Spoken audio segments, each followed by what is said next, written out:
So it's been a while since I made a video. I've been pretty sick the last few weeks and I had to wait until I got my voice back. I've got a couple of reviews of comics to do and a review of a particular movie that I didn't want to see but got dragged into seeing. That's going to be a long one, so it's going to take some time for me to get that one out. In the meantime, let's talk about the fallout from Disney's Star Wars trilogy. So The Rise of the Pretender has made its money. It's cracked $1 billion and it's doing well, but it's not doing the bank Disney wanted, and it definitely didn't go over well with the fans. Disney has really managed to do the impossible, piss off Star Wars fans and the posers they spent the last 5 years courting. The Rise of the Pretender pissed off Star Wars fans because it was more of the same, especially that damn ending. It's not as bad as The Last Jedi, but it's still a bad movie and hard to justify. All the director's cuts in the world will not make that movie good again.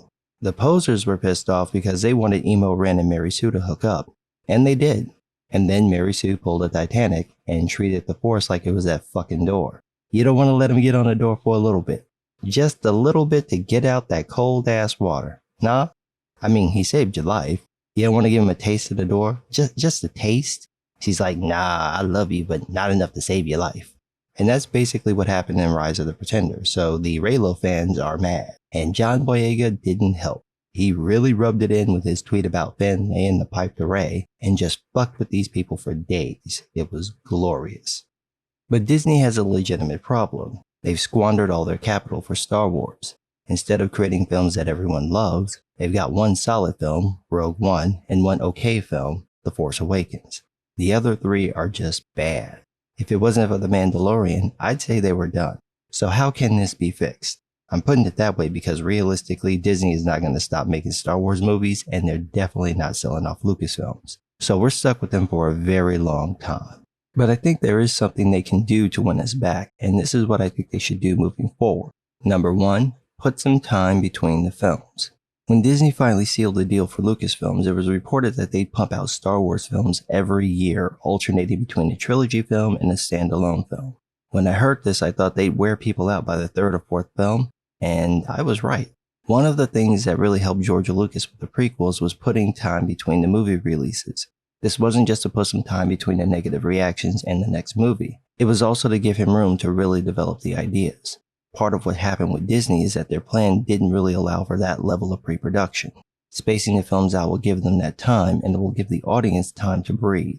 Star Wars isn't Marvel Studios. These aren't interconnected films building to one massive crossover, so there's no need to pump out movies like you're a Catholic wife. There should at least be 2 full years between each trilogy film and each standalone film.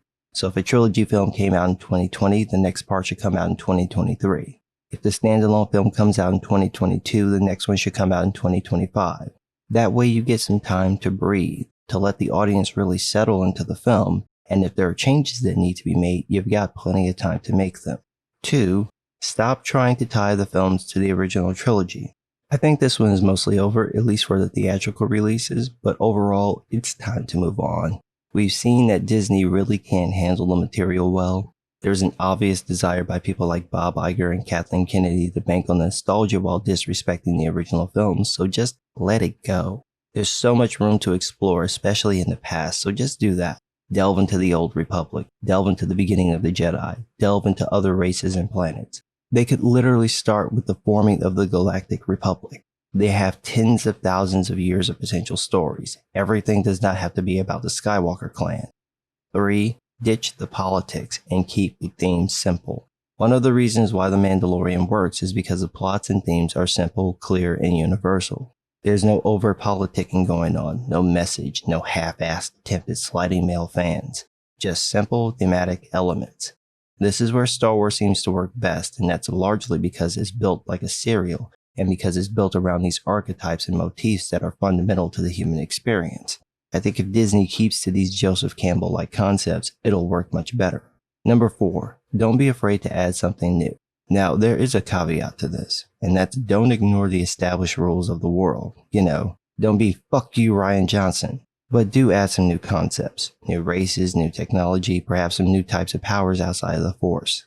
It's a space opera. Let's start branching out instead of constantly falling back on the Jedi and the Sith. Let's be inventive and create something original. But also, number 5, don't be afraid to use the expanded universe as a source. One of the things that really pissed off Star Wars fans was Disney's decision to scrap all the novels, comics, and video games from the official canon. That's decades worth of stories just tossed aside with plenty of fan favorite characters along with it. The chances of Disney undoing that are small, but they have used some of that stuff, most notably Grand Admiral Thrawn, so let's do more of that. Bring in some of those characters, bring in some of those concepts.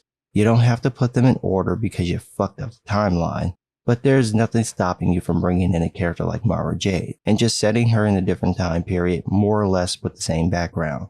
Yes, it would be better if she were with Luke, but if we can't get that, at least we can get her into the films. I think this could also help with creating new concepts because you'll need to give these characters new origins and motivations in order to make them work. I think if Disney does this, they pick the right creative teams and ease up with some of the meddling in the edits and with the production, they can win back Star Wars fans. All isn't lost, but they are very close. If they want people to go and see these movies, they've got to earn back our trust. But what do I know? I'm just some guy.